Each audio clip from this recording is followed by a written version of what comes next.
Well, I think there's a number of ways of doing that. I mean, obviously, we're looking at one way right now in order to do that, and I think that probably there should be a monthly discussion with Chief on Zoom or on a media site of some sort that is available for people to call in and have a direct discussion.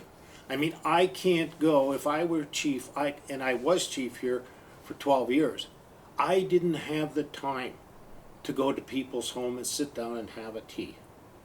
I'd love to have been able to do that, but with the amount of work that's in that office, that's just impossible to do.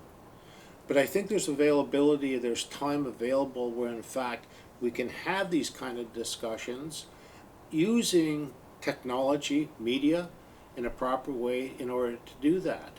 And have an open mic and have a call-in show.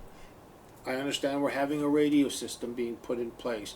There's time for a chief and councillors to make themselves available to go down on a very specific time that people can tune in and put the kind of discussion, have a discussion on any number of topics. It could be a new topic every week. Who cares? Let's have a discussion about it. You know, people may not always agree with what I say, but I'll always be honest with you. I won't tell you something that there's no resources in order to do it. If the answer's no, the answer's no, because I've looked at it. If I don't know, I'll tell you I don't know, and I'll get back to you. So I think it's honesty. I mean, it's one of the grandfather teachings. It might be hard to hear sometimes, but honesty is the best practice. And so I think we have to look at how, in fact, to have those various engagements. I think it's important to have a media person that not just puffs up issues, but needs to tell the issue, the pros, the cons, and work with the policy analysts that we have operating now or working for us now to put those kind of publications out. I see the Mazinnigan coming out every month, and I find very little of substance to it. There's a lot of program information, which is good. There's sometimes it comes out late, and the event has already taken place, and nobody even knew that the event took place. I think those kind of things can be more timely and can be more informative and better used with a different strategy than just having program people submit information that they think is important to go out. I think it has to be confined. I think it has to be refined. I think there has to be ways in order to do that, and what can be put forward in those monthly letters is the highlights of what chief and council are going to be doing for that month, or for the months ahead. That's going to be required. I said this at the candidates' night, that not all things that we deal with in council can go on open mic.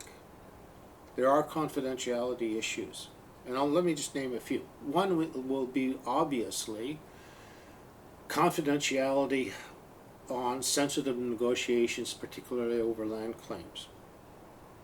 You know, when I negotiated the Big Bear Creek claim, we had a lot of in-camera session meetings because we were talking strategy. We were talking about how to approach the government over which things are we going to approach them on, how are we going to move.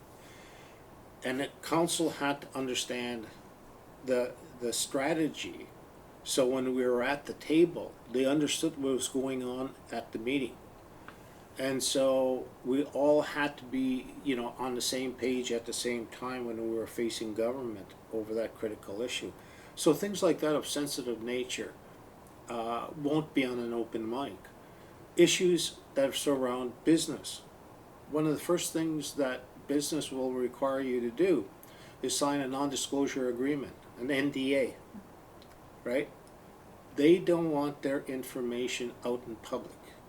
They don't want everyone knowing when we do due diligence on a business into their business and financial records. They don't want those things broadcast out. That's why you sign NDAs, non-disclosure agreements. So there are sensitive issues, personnel issues. sensitive issue. We can't violate the person's right to confidentiality. So there's a number of things. So the boundaries, I think, have to be set, and people have to understand what the boundaries are. If we're talking about future planning, hey, all kinds of discussion about that. Sure, why not? If we're talking about lawmaking and law capacity, yeah, absolutely. We're talking about reconciliation. What does it take? I want to hear the people's view, what they think it would require, right? So I think there's a lot of things that we can talk about, and there's also a lot of things that we can't talk about. And I think both lines have to be respected, but I think our citizens have to understand where those lines are, and can't be coming in and asking things where we've definitely called a line one way or another on that, and demand to have information, disclosed to them.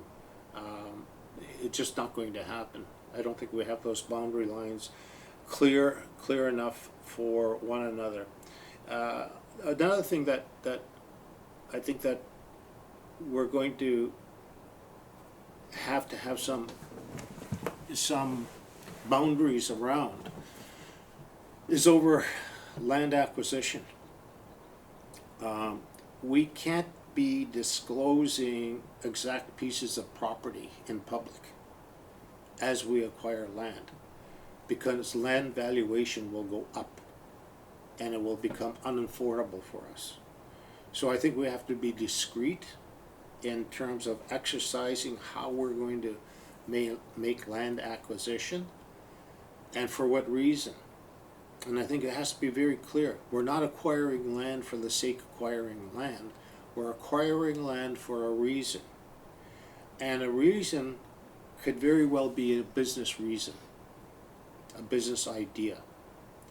So if you have a partnership arrangement with a company and you need additional land space, then it would be in the best interest of both parties, the First Nation and the partner, not to disclose what we wanted to acquire, but it's important for people to know that we're doing it because it's a business call. It's a business reason to do that.